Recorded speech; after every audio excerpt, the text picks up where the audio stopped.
3 दिन का ये विशेष सभा है, कैंप है।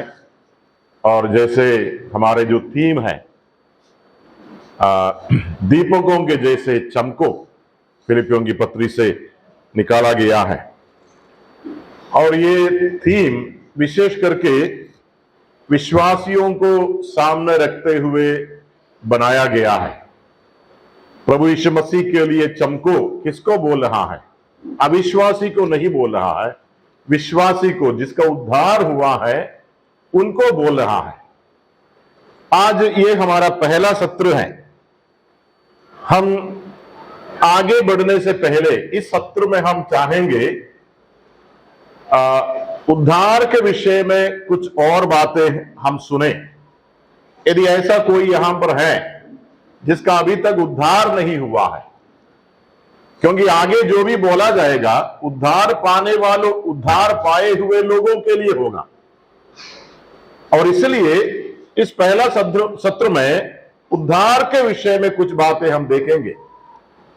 क्या मेरा सचमुच में उद्धार हुआ, इसका निश्चयता हमें होना चाहिए। यदि ऐसा कोई भी यहां पर है जिसको अभी भी संदेह है, शंका है, मेरा उद्धार हुआ है या नहीं, तो उसको स्पष्ट करना है, उसका स्पष्टीकरण होना है, उसको सुनिश्चित करना है। यदि किसी को लगता है मेरा उद्धार हुआ, मुझे 90% मालूम है, यकीन है 90%, पर 100% नहीं है, ऐसा आगे जीना अच्छा नहीं है। आपको 100% निश्चयता मिलना जरूरी है, मेरा उद्धार हुआ। और इसलिए इस सत्र में हम कोशिश करेंगे, यदि हमारे अंदर किसी के अभी अंदर उद्धार के विषय में शंका है या अभी तक मालूम नहीं मेरा उद्धार हुआ है, यह मालूम करना जरूरी है। बहुत से लोग अनुमानों के ऊपर जीते हैं।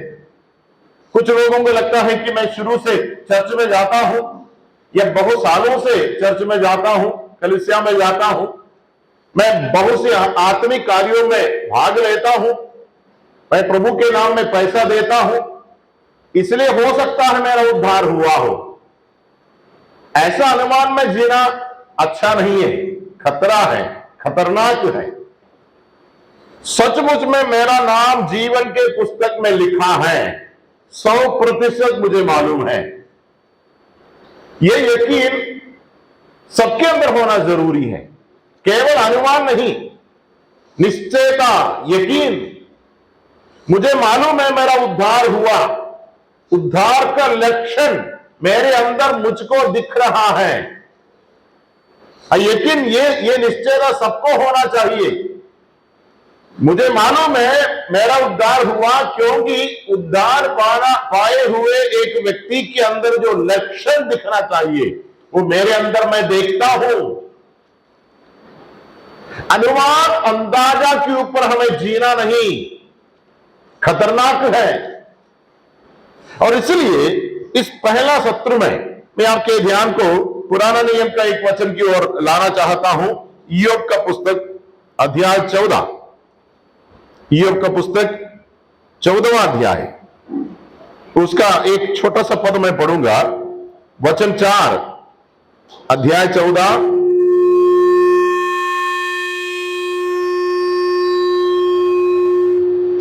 वचन 4 ऐसा लिखा है, अशुद्ध वस्तु से शुद्ध वस्तु कौन निकाल सकता है? कोई नहीं। कुछ और भाषांतर भी हो सकता है, कुछ और भाषांतर में ऐसे भी आ सकता है, क्या कोई अशुद्ध वस्तु से शुद्ध वस्तु निकाल सकता है, या फिर अशुद्ध वस्तु से क्या शुद्ध वस्तु निकलेगा? कदापि नहीं। परमेश्वर का वचन क्या बताना चाहता है, क्या समझाना चाहता है? यहां अशुद्ध वस्तु की जगह अशुद्ध व्यक्ति भी आप कह सकते हैं। क्या एक अशुद्ध, अपवित्र व्यक्ति से एक पवित्र व्यक्ति निकल सकता है? कदापि नहीं। इस वचन को हमें इसलिए ध्यान देना है क्योंकि ये मेरे और आपके बारे में है। ये मेरे और आपके बारे में है। हम जितने लोग यहां पर बैठे हैं, हम सभी लोग अशुद्ध में से निकला हुआ अशुद्ध हैं। हम सभी लोग, आप छोटे हो बड़े हो, आप बहुत सालों के पहले प्रभु को पाया होगा, अभी तक प्रभु को नहीं पाया होगा, लेकिन हम सभी लोग अशुद्ध मनुष्यों में से निकला हुआ अशुद्ध मनुष्य हैं। हम लोग पापी कैसे बने? हम लोग पापी इसलिए बने क्योंकि हम पापी माता पिता के बच्चे हैं। जैसे कुत्ते के बच्चे को कुत्ते ही बोलते हैं, बिल्ली का बच्चा बिल्ली है, हाथी का बच्चा हाथी है, और पापी का बच्चा पापी है। जो हम सभी लोग हैं, अशुद्ध में से, अशुद्ध मनुष्यों में से निकला हुआ हम अशुद्ध मनुष्य हैं। मेरा माता पिता अपवित्र अशुद्ध होने के कारण मैं अपवित्र अशुद्ध बच्चा के रूप में जन्म लिया। मेरा माता पिता अपवित्र कैसे हो गया? क्योंकि उनके माता पिता अशुद्ध था। उनका माता पिता अशुद्ध कैसे हो गया? फिर आप पीछे को जाएंगे, पीछे को जाएंगे, पीछे को जाते जाते जाते एकदम पीछे जाएगा। कहां जाके रुकेगा? हाँ, सबसे पहला व्यक्ति, सबसे पहला माता पिता के पास जाकर रुकेगा।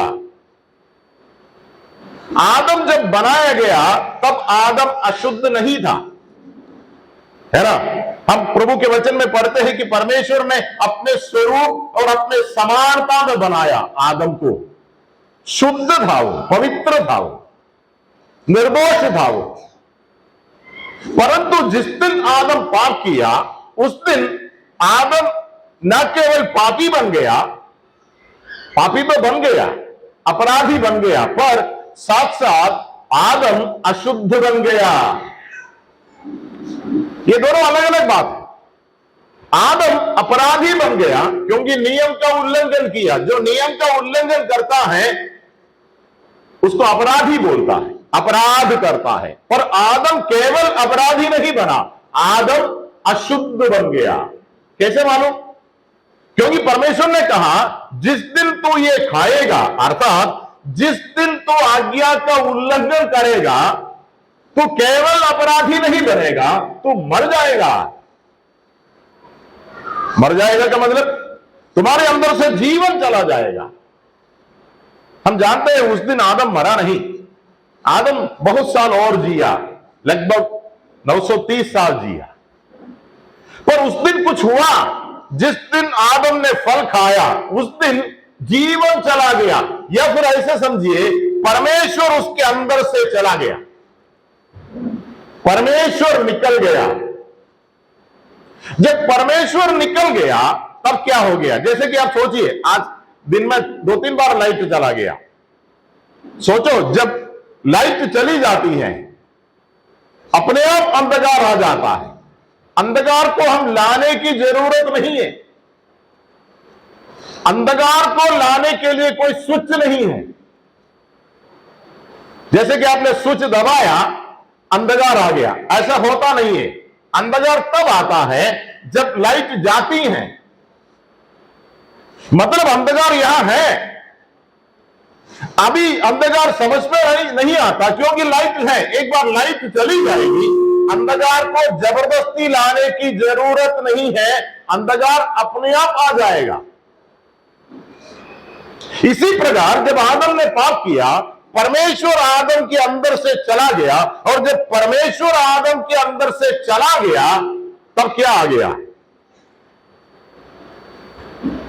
तब शैतान और उसका स्वभाव आदम के अंदर प्रवेश किया, सारे अशुद्धताएं अंदर आ गया।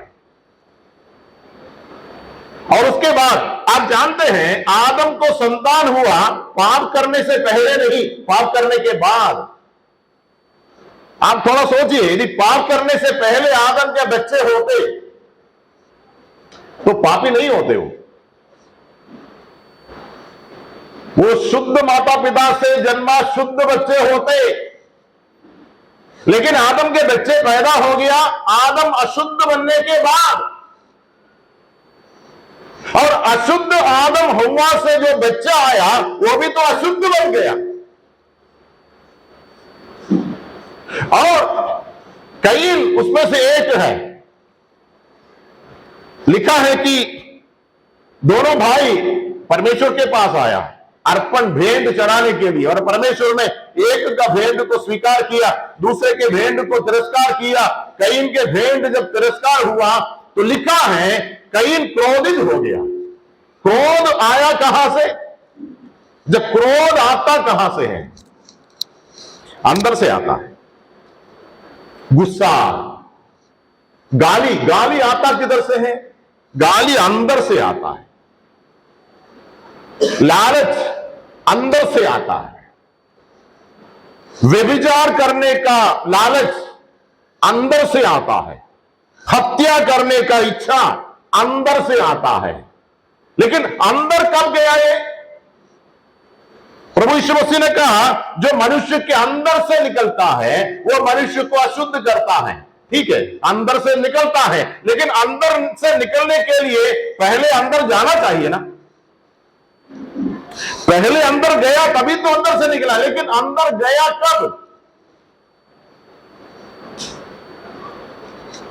और इसलिए हमें अपने मूल माता पिता की ओर देखना जरूरी है। आदम जब पाप किया, सोचिए मैं एक पेपर का टुकड़ा इसके अंदर रखता हूं, ये पुस्तक के अंदर ये पेपर का टुकड़ा रखता हूं, ये पेपर इस पुस्तक के अंदर है। आप सोचिए ये पुस्तक यदि पानी में गिरेगा पूरा भीग जाएगा, और इसके अंदर जो टुकड़ा मैंने रखा है वो भी भीग जाएगा। सोचो ये पुस्तक आग में गिर गया, ये पुस्तक जलने के साथ साथ ये टुकड़ा भी जलेगा। मतलब ये है जो कुछ एक पुस्तक को होगा वो सब कुछ इस पुस्तक के अंदर जो रखा है उसको भी होगा।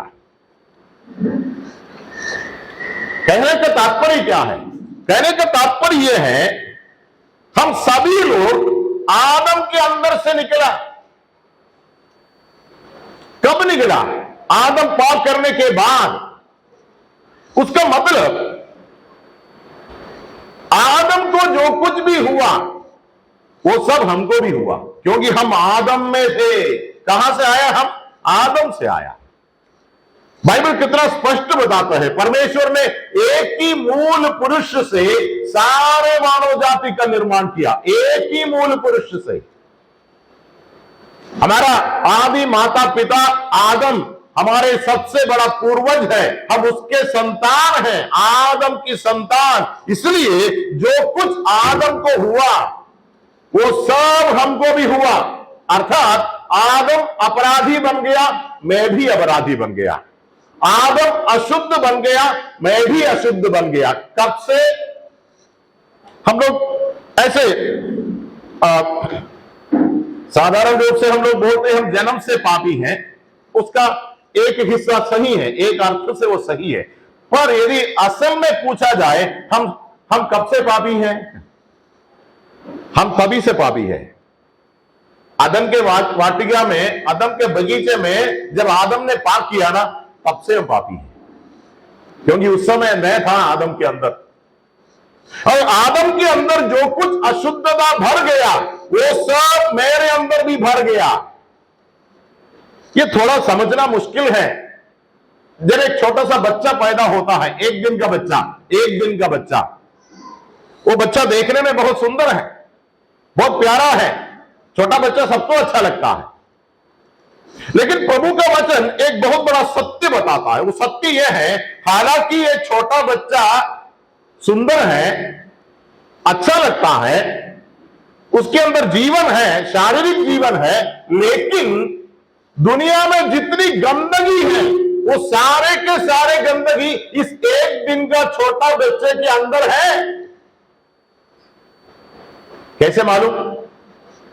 थोड़ा सा बड़ा होने दो, धीरे धीरे अंदर की गंदगी बाहर थोड़ा थोड़ा करके निकलेगा। ये बच्चा कौन है? ये बच्चा अशुद्ध है। एक दिन का बच्चा है, अशुद्ध काम वो करेगा नहीं, अशुद्ध बोलेगा नहीं, अशुद्ध सोचने को उसके पास ताकत नहीं है। अशुद्धता एक दिन का बच्चे के बाहर दिखता नहीं है, क्योंकि उसके अंदर का अशुद्धता बाहर प्रकट करने की क्षमता उसके अंदर नहीं है। पर उसके अंदर धीरे धीरे धीरे क्षमता आने दो, क्या करेगा वो? अपना अंदर की अशुद्धता बाहर प्रकट करेगा। गाली निकलेगा उसके मुंह से, झूठ बोलेगा, वो छोटा छोटा चोरी करेगा, गुस्सा करेगा। आपने देखा छोटे छोटे बच्चों को जब गुस्सा आता है ना, हाथ में जो मिलता है उठाकर फेंक देता है, पटक देता है। कौन सिखाया? आता कहां से है? अंदर से आता है। कहां से मिल गया उसको? उसके मां बाप से मिल गया, क्योंकि वो पापी का बच्चा पापी है। यहां पर जितने माता पिता हैं, एक शब्द में आपको बोलता हूं, हमारे बच्चों के लिए माता पिता के सबसे बड़ी चिंता क्या होना चाहिए? हमारे बच्चों के लिए माता पिता के सबसे बड़ी चिंता क्या होना चाहिए? सबसे बड़ी चिंता यह होना चाहिए, मेरा बच्चा पापी इसलिए है क्योंकि मैं पापी हूं। और मेरी सबसे बड़ी चिंता यह होना चाहिए, प्रभु के आगमन से पहले या ये बच्चा इस जगत को छोड़ने से पहले इसका उद्धार होना चाहिए, ये शुद्ध होना चाहिए, इसको पापों की क्षमा मिलना चाहिए।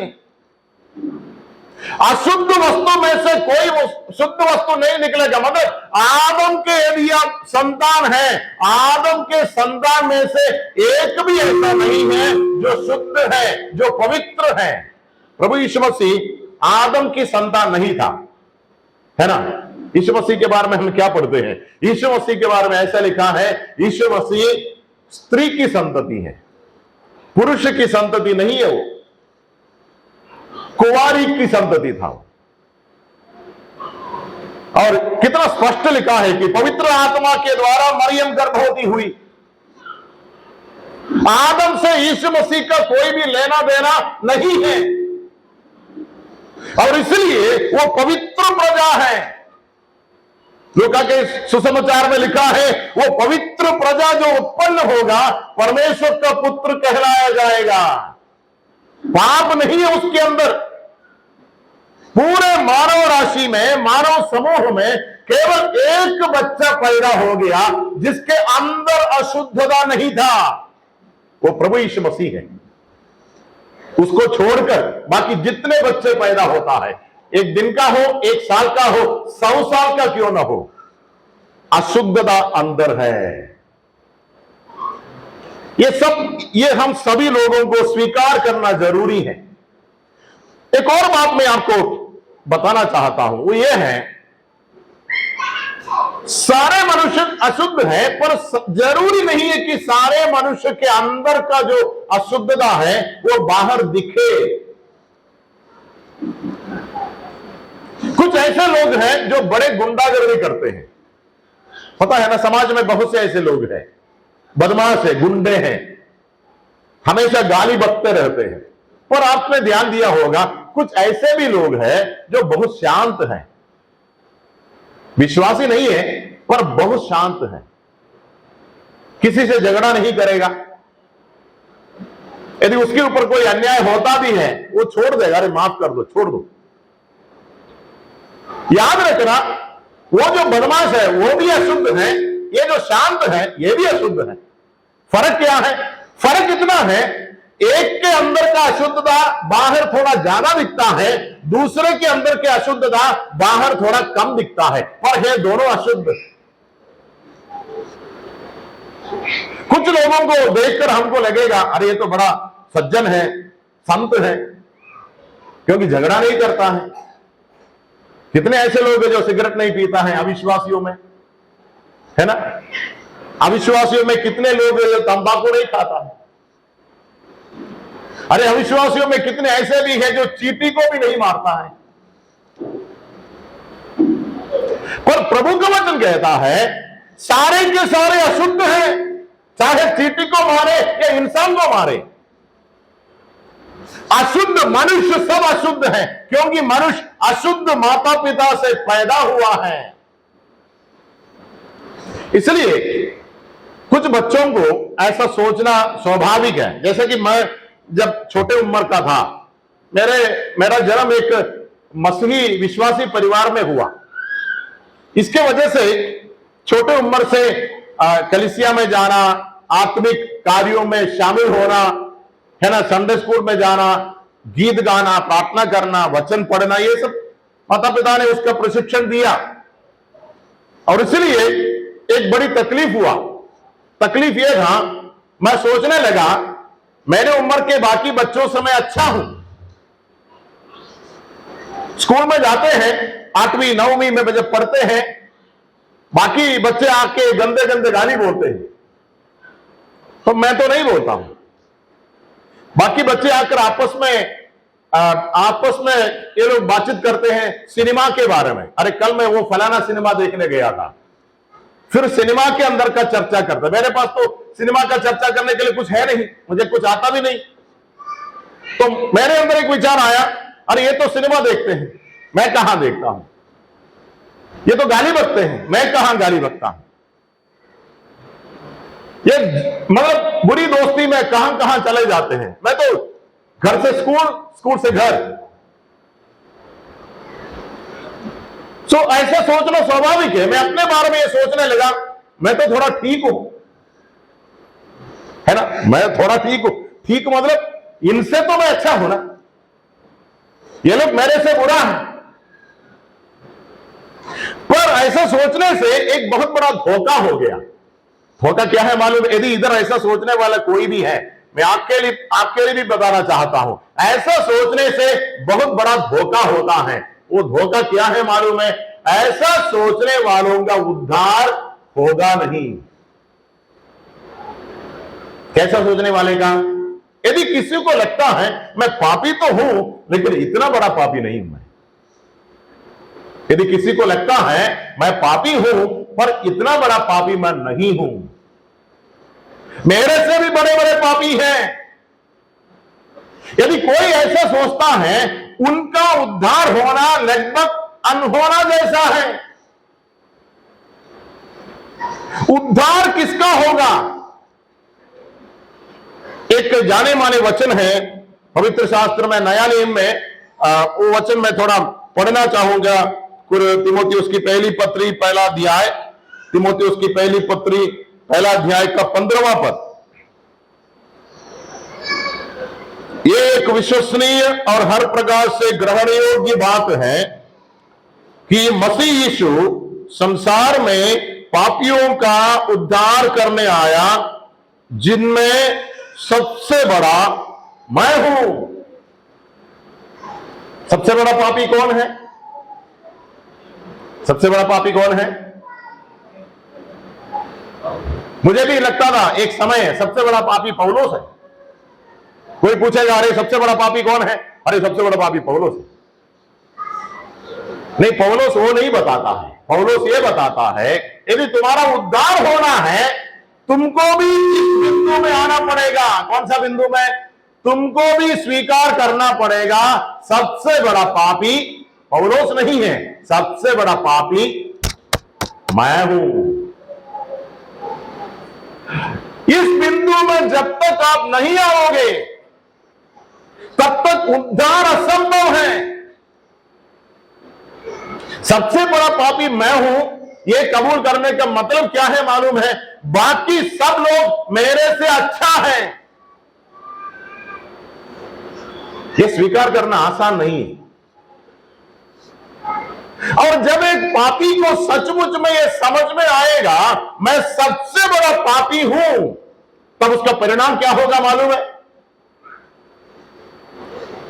तब उसका परिणाम, आप जब प्रेरितों का पुस्तक पढ़ते हैं, वहां दूसरा अध्याय में ऐसा एक वचन लिखा है, जब प्रेरित लोग, विशेषकर पतरस ने पेंतेकोस्त का दिन सुसमाचार प्रचार किया, हजारों लोग वहां पर जमा हुआ था, उसमें से लगभग 3000 लोगों के हृदय छिद गया, हृदय कट गया।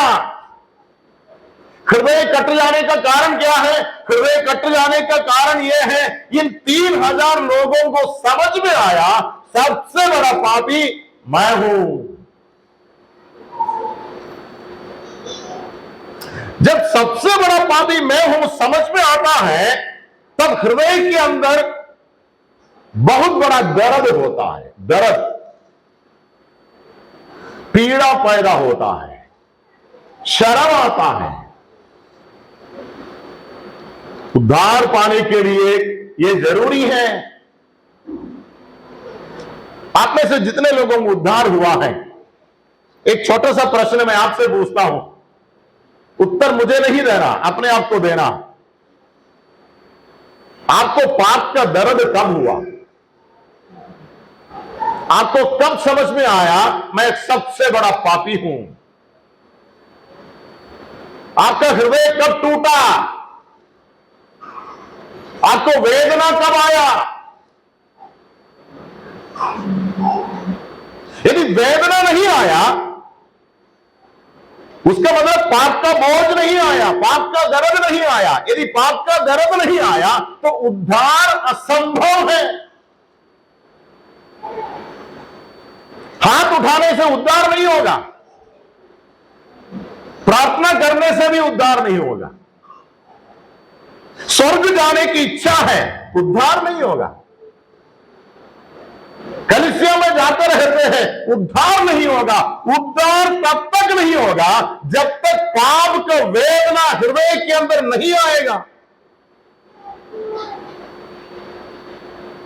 ये जैसा ऐसा है जैसे कि सोचो, एक व्यक्ति, उसको सिर में दर्द होता था काफी दिन तक। वो आसपास के छोटा मोटा डॉक्टरों के पास गया और छोटा मोटा दवाई वगैरह लेता रहा, लेकिन काफी दिनों के बाद भी सिर का दर्द ठीक नहीं हुआ। फिर आखिरी में एक अच्छा सा डॉक्टर के पास गया। उस डॉक्टर ने इनको कहा कि तुमको जाकर टेस्ट कराना है। कई टेस्ट लिख कर दिया, उसमें अल्ट्रासाउंड है, सीटी स्कैन है, पता नहीं क्या क्या टेस्ट करने के लिए। ये आदमी जाकर सारे के सारे टेस्ट करवाया। टेस्ट करवाने के बाद उसका रिपोर्ट लेकर डॉक्टर साहब के पास आया। डॉक्टर साहब ने उसका पूरा रिपोर्ट पढ़ लिया। रिपोर्ट पढ़ने के बाद डॉक्टर साहब ने इस आदमी को कहा, भाई साहब, आपको देने के लिए मेरे पास एक बहुत बुरा संदेश है। आप थोड़ा अपने आप को संभालिए, लेकिन मुझे आपको यह बोलना पड़ेगा। आपके दिमाग में एक ट्यूमर है, कैंसर है, वो भी एकदम आखिरी स्टेज में है।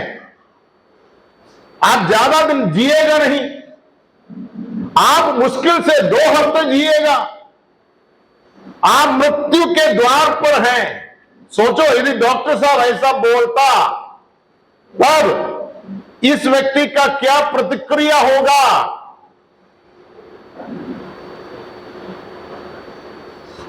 सोचिए, थोड़ा अनुमान लगाइए। अनुमान लगाइए, वो व्यक्ति सामने बैठा है, डॉक्टर बैठे हैं, दूसरा कोई नहीं। डॉक्टर पूरा रिपोर्ट पढ़ लेता है। पूरा जांच करने के बाद डॉक्टर बोलता है, भाई साहब, आपके लिए मेरे पास एक बुरा समाचार है। आप मरने वाला है। आपके अंदर एक बहुत भयंकर असाध्य बीमारी लगी है।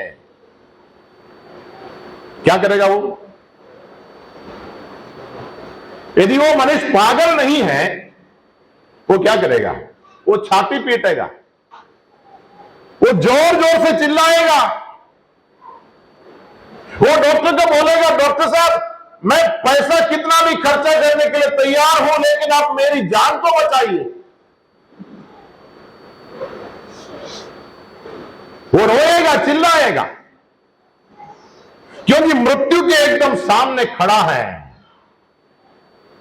आप सोचिए, डॉक्टर उसको ये जवाब देने के बाद भी ये व्यक्ति, उसका कोई प्रतिक्रिया नहीं। तो डॉक्टर को नमस्ते बोला, डॉक्टर साहब ठीक है, वापस बाद में आएंगे। डॉक्टर को हाथ मिलाया, पैसा भी दिया, फीस भी दिया। यदि खुशी से वापस चला गया तो क्या समझना चाहिए? यदि वो खुशी से वापस चला गया,